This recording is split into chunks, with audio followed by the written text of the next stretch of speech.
সব খবর নিয়মিত এই আয়োজনে স্বাগত জানাচ্ছি আপনাদের সবাইকে। সাথে আছি আমি শাওন দত্ত। রমজানের দ্বিতীয় দিনে জমজমাট রাজধানীর বেইলি রোডের ইফতার বাজার। নানা পদের মুখরোচক খাবারের আয়োজন নিয়ে হাজির ব্যবসায়ীরা।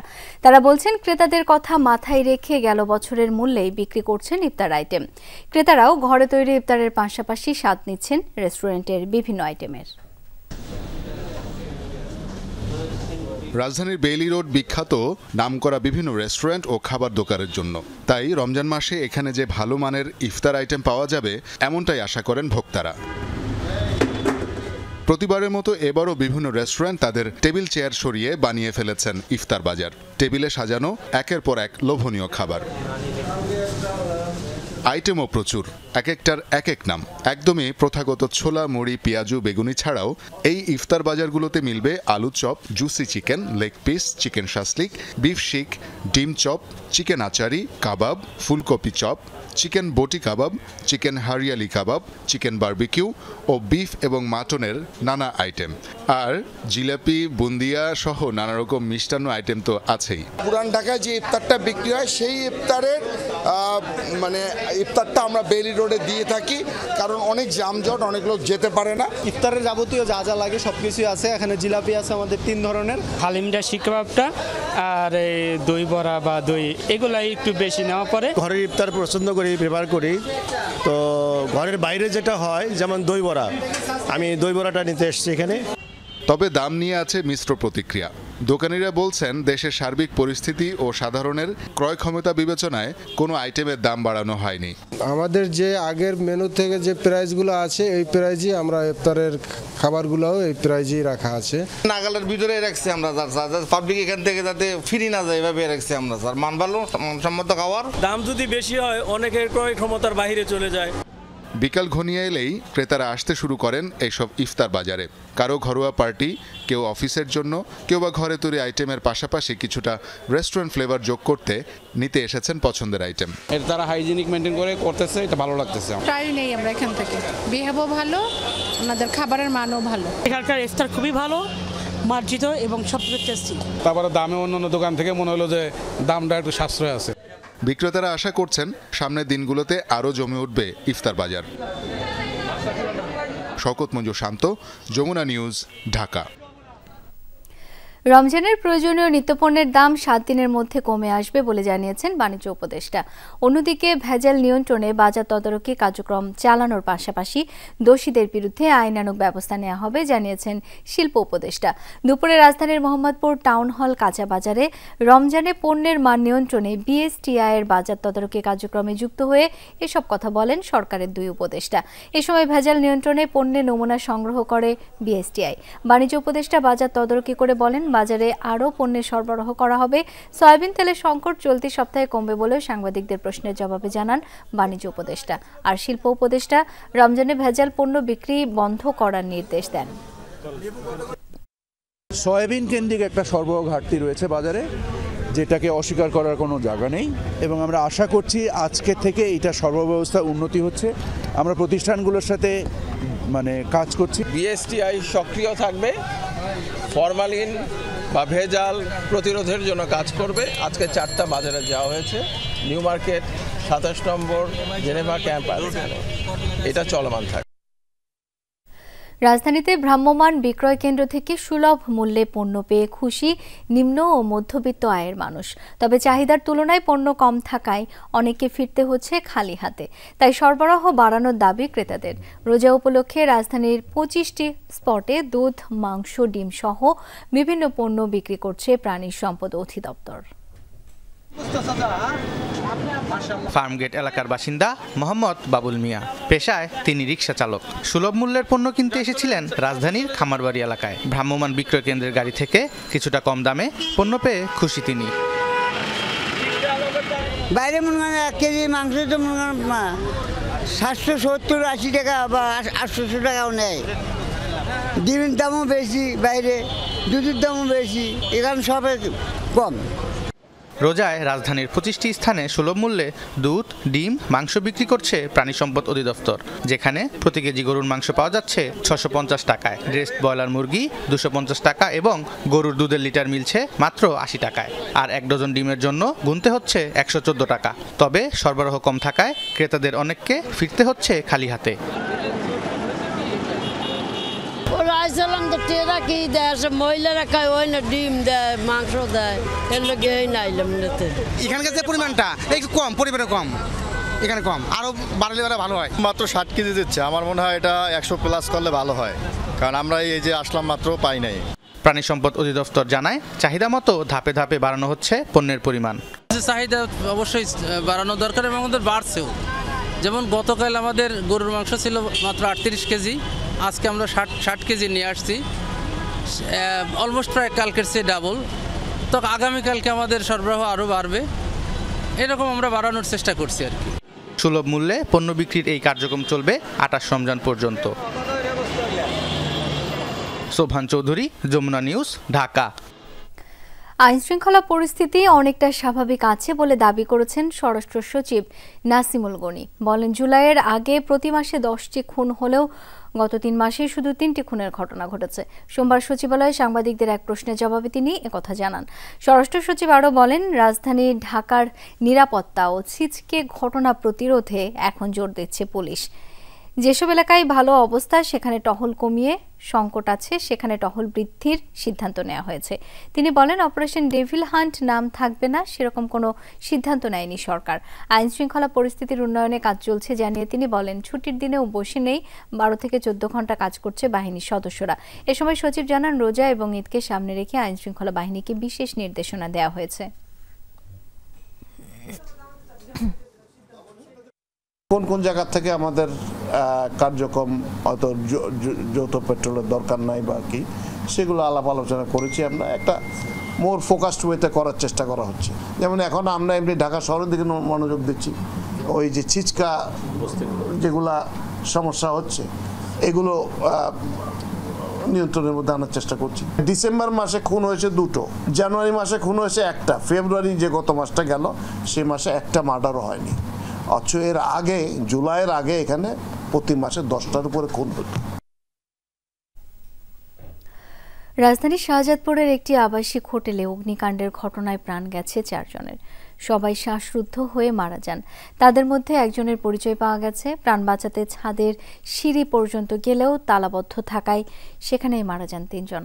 ঘটনাস্থল ঘুরে এসে জানাচ্ছেন আখলাকুস সাফা। দুপুর 12:15টার দিকে 6তলা ভবনটির 2য় তলায় আগুন দেখতে পায় পথচারীরা। 12:31 বারিধারা ফায়ার স্টেশনের 2টি ইউনিট ঘটনাস্থলে পৌঁছে শুরু করে আগুন নিয়ন্ত্রণের কাজ।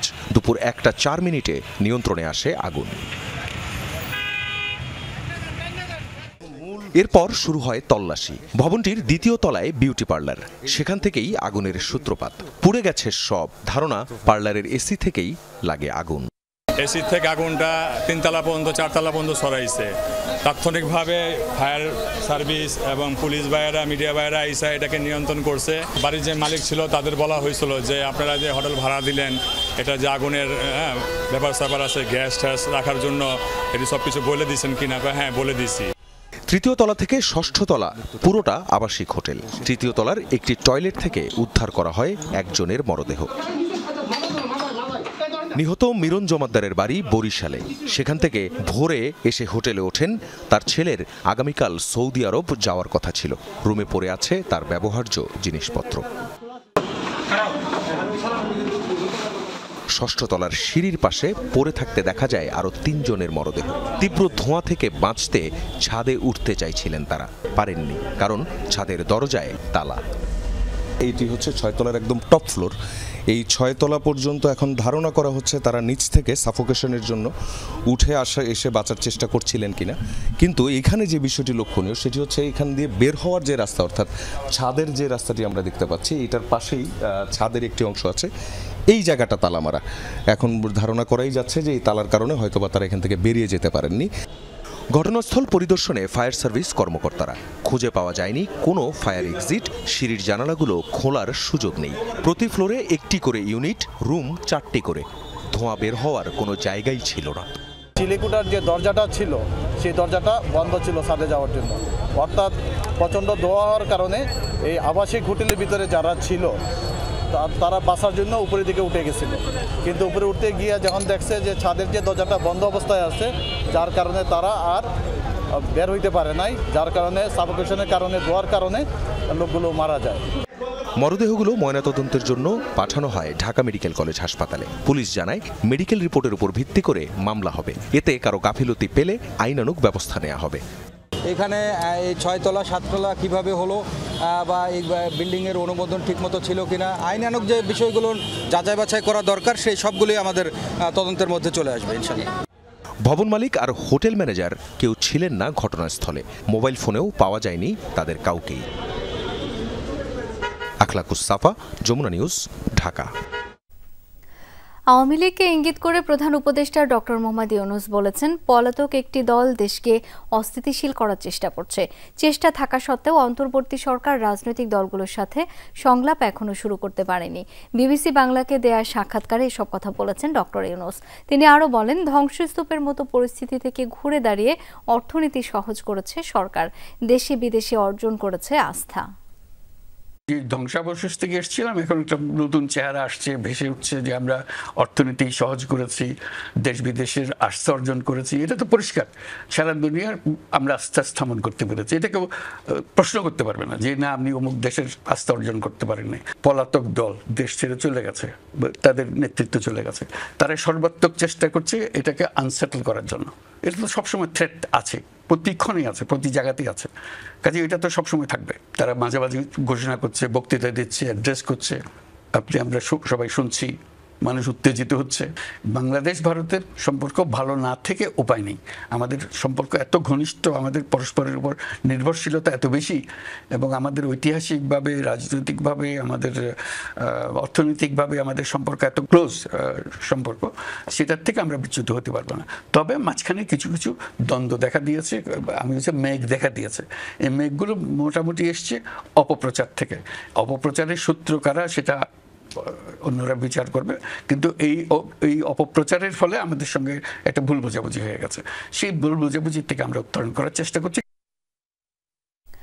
অন্তর্বর্তী সরকারের রাজনৈতিক ইচ্ছার উপর নির্ভর করে কত দ্রুত জাতীয় নির্বাচন হবে এমন মন্তব্য করেছেন বিএনপির স্থায়ী কমিটির সদস্য আমির খসরু মাহমুদ চৌধুরী। সকালে নবনির্বাচিত কর আইনজীবী নেতৃবৃন্দকে নিয়ে বিএনপির প্রতিষ্ঠাতা জিয়াউর রহমানের সমাধিতে শ্রদ্ধা জানানো শেষে সাংবাদিকদের মুখোমুখি হন তিনি।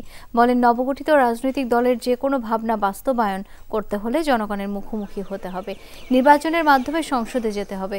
যত তাড়াতাড়ি দেশে গণতান্ত্রিক পরিবেশ ফিরে আসবে তত মঙ্গল বলেও মন্তব্য করেন আমির খসরু। যত দেরি হবে তত দেশ ক্ষতিগ্রস্ত হবে উল্লেখ করে তিনি বলেন, দ্রব্যমূল্য সহ বিভিন্ন সেক্টরের অস্থিতিশীলতা জনজীবন দুর্বিষহ করে তুলেছে।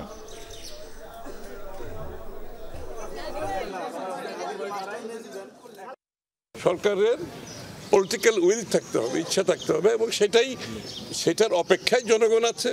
আর বাংলাদেশের জনগণ ছাড়াও যারা স্টেক হোল্ডার আছে দেশের ভিতরে দেশের বাইরে, যারা সিদ্ধান্ত নিতে অপেক্ষা করছে, কারণ তাদের সিদ্ধান্ত একটি নির্বাচিত সরকারের অধীনে হলে তাদের short term, mid term, long term যে প্ল্যান প্রোগ্রাম, এগুলো তারা বাস্তবায়ন করতে পারবে।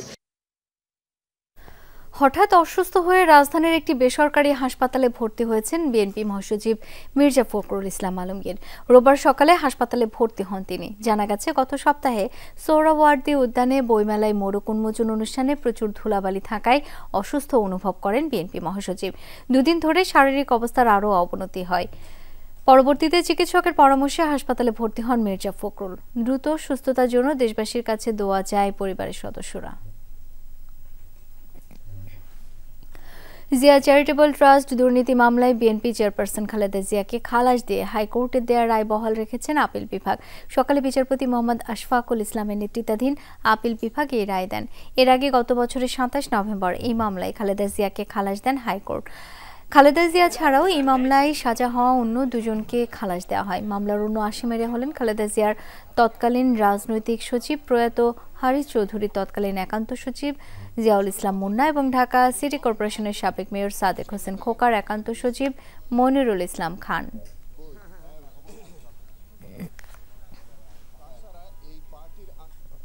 রাষ্ট্রের অধীনে।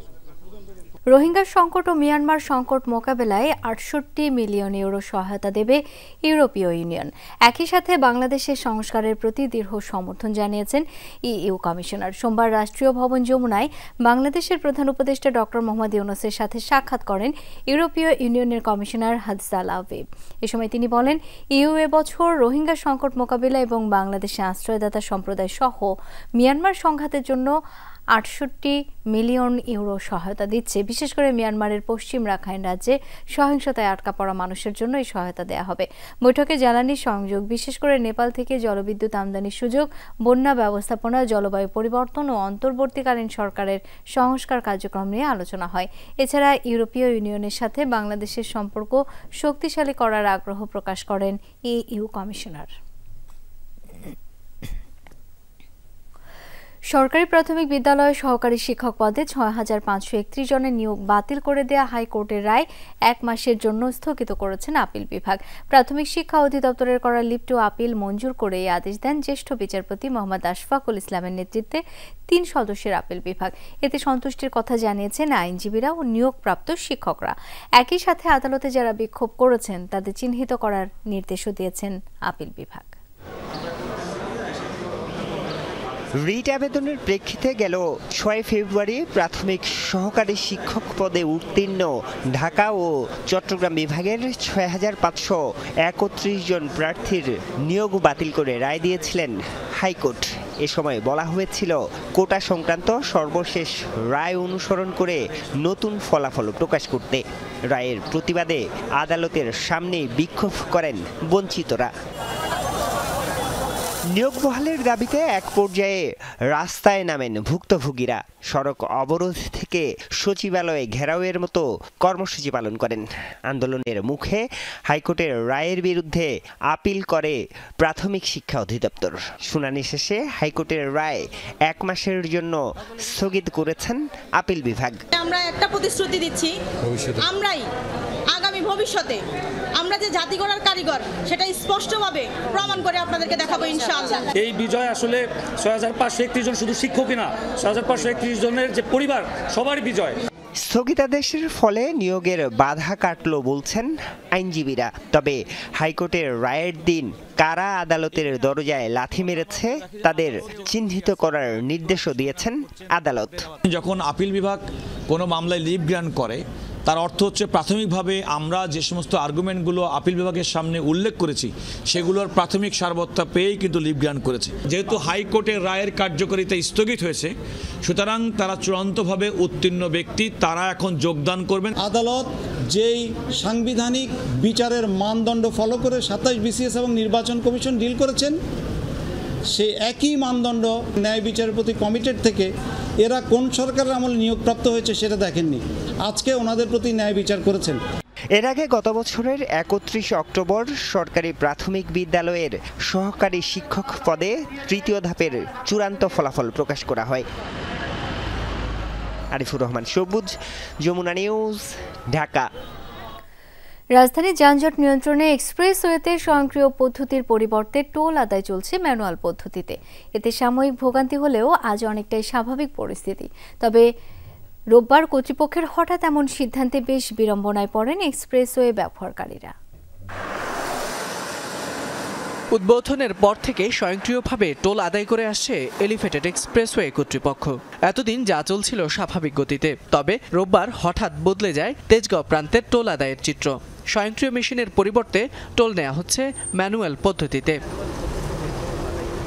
রোববার এক্সপ্রেসওয়ের 2 লেন বিশিষ্ট সংযোগ র্যাম্পের মুখে দাঁড়িয়ে ম্যানুয়াল পদ্ধতিতে টোল আদায়ের ফলে দেখা দেয় তীব্র যানজট, যা অস্থায়ী টোল প্লাজা থেকে স্বয়ংক্রিয় টোল প্লাজা ছাড়িয়ে পৌঁছে যায় তেজগাঁওয়ের মূল সড়কে।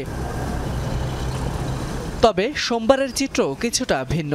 এক্সপ্রেসওয়ের মূল সড়কের উপর অস্থায়ী টোল প্লাজার 4 লেনে দাঁড়িয়ে 12 জন টোল কর্মী, যারা রোদের মধ্যে দাঁড়িয়ে করছেন বিরামহীন টোল আদায়। ফলে দীর্ঘ অপেক্ষা না করেই দ্রুত পার হতে পারছে যানবাহন।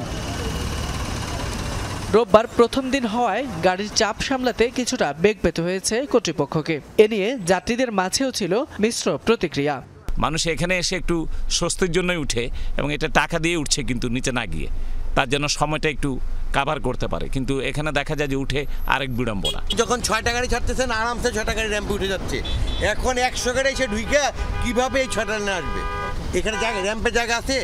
আমার এখানে আসতে প্রায় 10 মিনিট সময় লাগছে, কিন্তু ওখানে থাকলে সর্বোচ্চ 3 থেকে 4 মিনিটের ভিতর হয়ে যেত। নিচের গাড়িগুলো জাম লাগতে লাগতে আপনার হচ্ছে বিজয় সরণি ব্রিজ পার হয়ে তেজগাঁও উই রোড হয়ে যেত, 7 রাস্তা পর্যন্ত এই জাম যেত। এখন এখানে আসার কারণে যে যানজটটা, গাড়ির টোল দিতে যে টাইমটা লাগে ওইটা আমরা এলিভেটর উপরে দিতেছি, আমাদের নিচের রাস্তায় যে টাইমটা ব্যয় হচ্ছে ওইটা উপরে হচ্ছে, যার কারণে নিচের রাস্তা ফাঁকা যেতেছে। কর্তৃপক্ষ জানায় যানজট কমাতে পুলিশের পরামর্শে এক্সপ্রেসওয়ের তেজগাঁও অংশে পুরো রমজানেই চলবে ম্যানুয়াল পদ্ধতির পরীক্ষামূলক টোল আদায়। তবে এ বিষয়ে ক্যামেরার সামনে কথা বলেননি দায়িত্বশীল কেউ। ফয়সাল মাহমুদ, যমুনা নিউজ, ঢাকা। উদ্বোধন হলো অন্যতম অথেন্টিক কসমেটিক স্টোর হারলান স্টোরের ফ্ল্যাগশিপ আউটলেট। রাজধানী যমুনা ফিউচার পার্কে এই আউটলেটের উদ্বোধনী আয়োজনে উপস্থিত ছিলেন হারলান স্টোরের ব্র্যান্ড অ্যাম্বাসেডর বিদ্যাসিন হামিম, চিত্রনায়ক মামনুন হাসান ইমন, প্রার্থনা ফারদিন দিঘি সহ আরও অনেকে। উদ্বোধনী আয়োজনে ঘোষণা করা হয় মেগা ঈদ ক্যাম্পেইন হারলান ঈদের খুশি নতুন স্কুটিতে হবে বেশি, যেখানে ক্রেতারা পাবেন আকর্ষণীয় নতুন স্কুটি জেতার সুযোগ ও লক্ষ লক্ষ টাকার ক্যাশ ভাউচার। দেশজুড়ে 1.5 শতাধিক আউটলেট আর harlan.com-এ পাওয়া যাবে অথেন্টিক কসমেটিক্স, স্কিন কেয়ার ও পার্সোনাল কেয়ার পণ্য।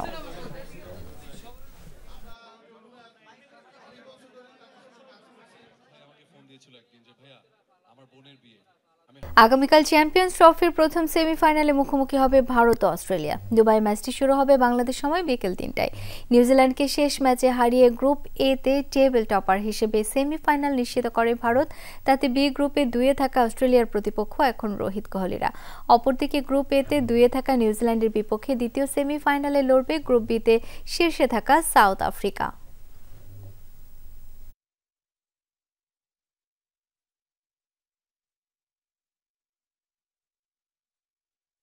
টাঙ্গাইলের কালীহাতিতে সালিশি বৈঠককে কেন্দ্র করে 2 গ্রামের বাসিন্দাদের মধ্যে সংঘর্ষ হয়েছে। এতে আহত হয় উভয় পক্ষের অন্তত 10 জন। দুপুরে উপজেলার সাঁকরাইল ও মুলিয়া গ্রামের মধ্যে এই ঘটনা ঘটে। পুলিশ জানায় প্রথমে একটি ওরসে মারামারির ঘটনা সমাধানের জন্য সালিশি বৈঠক বসে। সেখানে উপজেলা বিএনপির সাবেক আহ্বায়ক শুকুর মাহমুদের মাথায় কেউ ইটের ঢিল ছোড়ে। পরে মুলিয়া ও সহদেবপুর গ্রামের বাসিন্দারা সাঁকরাইল গ্রামবাসীর সাথে সংঘর্ষে জড়ায়। এই সময় সোলাকোড়া বাজারে প্রায় 70টি দোকান ভাঙচুর করা হয়। খবর পেয়ে পুলিশ ও সেনাবাহিনী ঘটনাস্থলে গিয়ে পরিস্থিতি নিয়ন্ত্রণে আনে।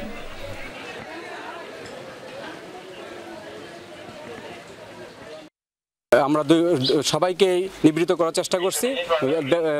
দোকানপাট ভাঙচুর হয়েছে, তো বর্তমানে পরিস্থিতি স্বাভাবিক আছে। নাম পরিবর্তন হচ্ছে পূর্বাচলের শেখ হাসিনা স্টেডিয়ামের। নতুন নাম হিসেবে চূড়ান্ত হয়েছে ন্যাশনাল ক্রিকেট গ্রাউন্ড। বিসিবির বোর্ড সভা শেষে এই তথ্য নিশ্চিত করেছেন বোর্ড পরিচালক ইফতেখার রহমান মিঠু। সভায় স্টেডিয়ামের নাম পরিবর্তন ছাড়াও নেওয়া হয় আরও বেশ কিছু সিদ্ধান্ত। বিশ্বমানের ফিল্ডিং কোচ নিয়োগ দিতে চায় বোর্ড। পাশাপাশি স্পিন কোচ মুস্তাক আহমেদের সাথে চুক্তি নবায়ন করা হয়েছে। এদিকে কোচ ফিল সিমন্স ও সহকারী কোচ সালাউদ্দিনের কাজে খুশি হয়ে চুক্তি নবায়ন প্রক্রিয়া শুরু করতে আগ্রহী বোর্ড। একটা সার্কুলার হয়েছে ফ্রম গভর্নমেন্ট, শেখ হাসিনা স্টেডিয়ামের নাম চেঞ্জ করে আমরা যেটাকে বলা হবে এখন NCG, national cricket ground. Phil Simmons বলি, আমাদের দেশীয় কোচ এবং খেলোয়াড় রিলেশনশিপ, ইন্টার পার্সোনালিটি যে সম্পর্কগুলো, সেগুলি খুব ক্লোজলি দেখার সুযোগ হয়েছে। আমাদের এই কোচ হয়তো আমাদের জন্য ভালো কিছু বই নিয়ে আসতে পারবে। গাজীপুর, টাঙ্গাইলের শালবন ও সুন্দরবনে যাতে আগুনের ঘটনা না ঘটে সেজন্য সংশ্লিষ্টদের প্রস্তুতি রাখার নির্দেশ দিয়েছেন বন, পরিবেশ ও জলবায়ু পরিবর্তন উপদেষ্টা সৈয়দা রেজওয়ানা হাসান। দুপুরে বন অধিদপ্তরে বিশ্ব বন্যপ্রাণী দিবসের আলোচনায় তিনি এই নির্দেশনা দেন। উপদেষ্টা বলেন, এ সময় বনে আগুন লাগে, তাই আগুনের ঘটনা যাতে পুনরাবৃত্তি না হয় বন অধিদপ্তরের গবেষণায় উঠে এসেছে 40% বন্যপ্রাণী বিপদাপন্ন। গত 5 বছরে টাঙ্গুয়ার হাওরে বিদেশি পাখি কমেছে প্রায় 59 ভাগ। 23 বছরে ভূমি নষ্ট হয়েছে প্রায় 14%। বন্যপ্রাণী ও পাখি রক্ষায় আবাসস্থল ধ্বংস, শিকার ও অবৈধ বন্যপ্রাণী বাণিজ্য, জলবায়ু পরিবর্তনের প্রভাব, আন্তঃমন্ত্রণালয় সমন্বয়ের অভাব, সরকারের সক্ষমতা বৃদ্ধিকে চ্যালেঞ্জ হিসেবে দেখছেন বিশেষজ্ঞরা।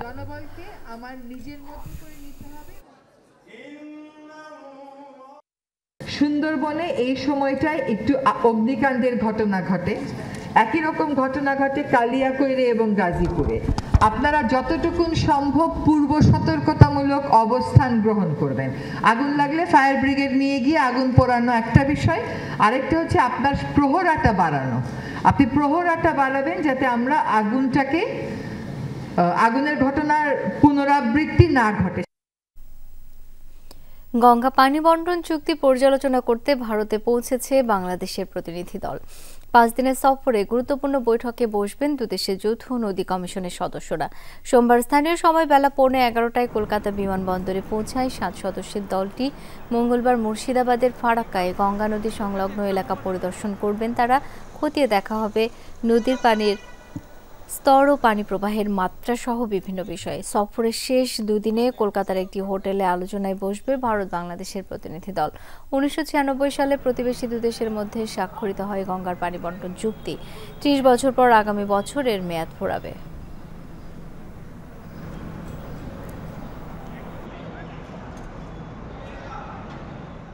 এটা আমাদের রেগুলার ভিজিট, প্রতি বছর একবার আসি।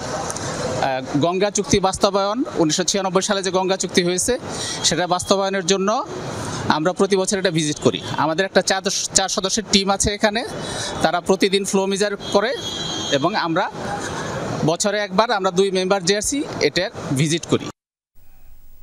এই ছিল আজকের সব খবরের আয়োজন। ধন্যবাদ এতক্ষণ সাথে থাকার জন্য।